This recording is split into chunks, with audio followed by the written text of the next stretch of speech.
Another day, another review, man. Back at it again. Still feeling under the weather, still trying to get over this flu, but that's not gonna stop me from putting out content, man, and just trying to bring you guys some dope reviews that's not filled with sponsored bullshit and lies. So, with that being said, man, let's get right into it. Today we reviewing Ninja Gaiden 4, and man, I really enjoyed my time with this game. I don't think it was perfect. I do think it has a few flaws, but overall, I think it's a really good game, really fun action game. And I honestly think we need more games like this sprinkled in a world of just every game chasing that FromSoft Souls type of gameplay.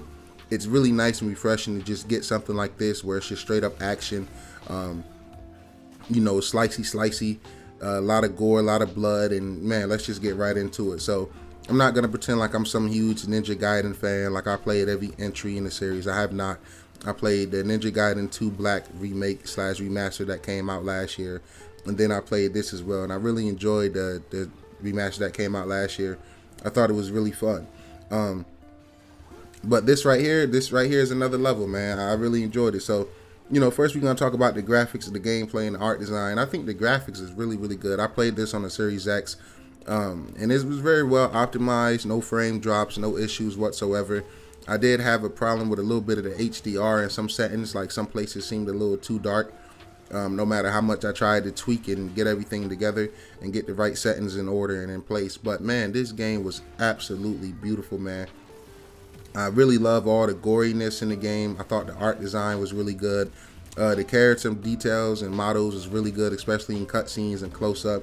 I had absolutely no complaints, man. The gameplay is where this game shines the most. Like I said, we got a lot of wannabe Souls-like games, chasing that trend.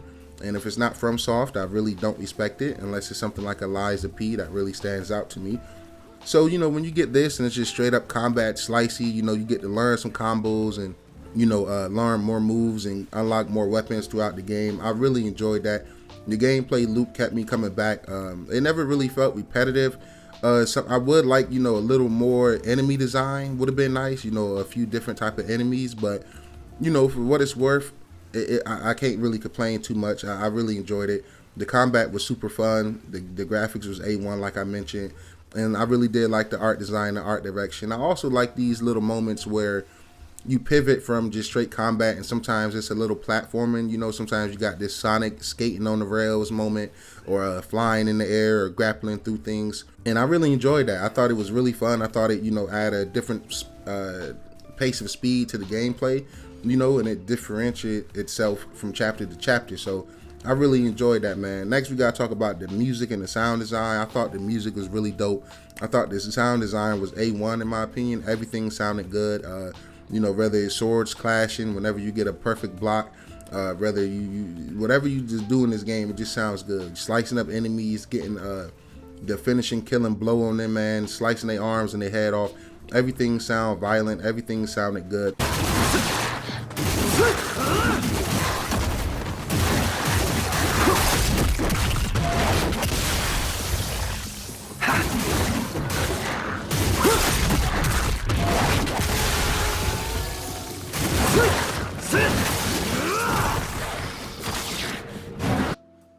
But with that being said, I got to talk about one of my first flaws of the game, and I think that is the voice acting.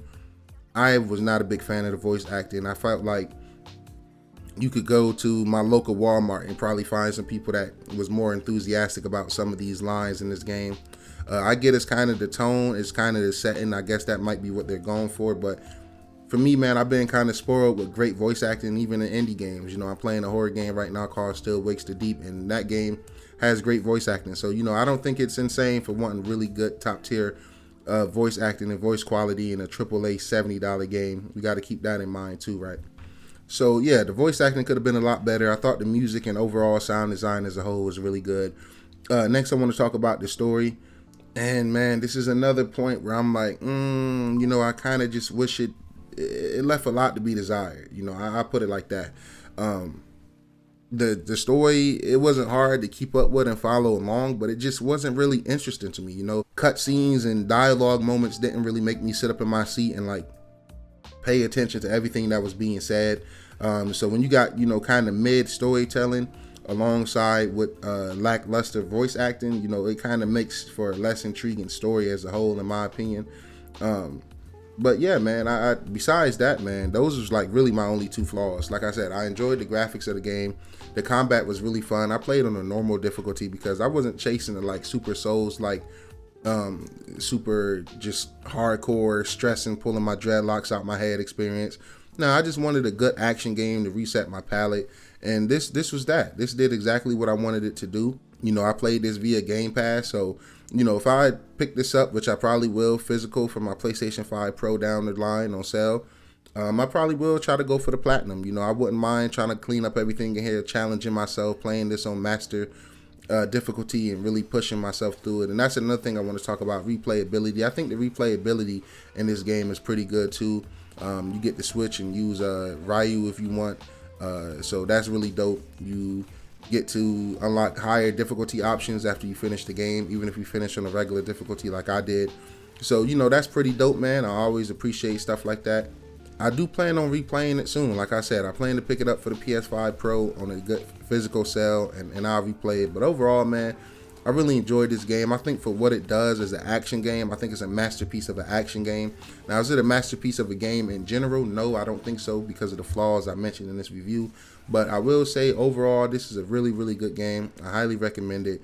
I know it's a lot of games at people's fingertips, especially if you're a Game Pass subscriber, even if you're a PS Plus subscriber. Even Nintendo Online been coming with adding some classic games in their service. So it's a lot of games at everybody's fingertips, and you know, that's why I don't rush out reviews. I review games at my own time, because most of the time a lot of gamers don't get to these games until down the road anyway.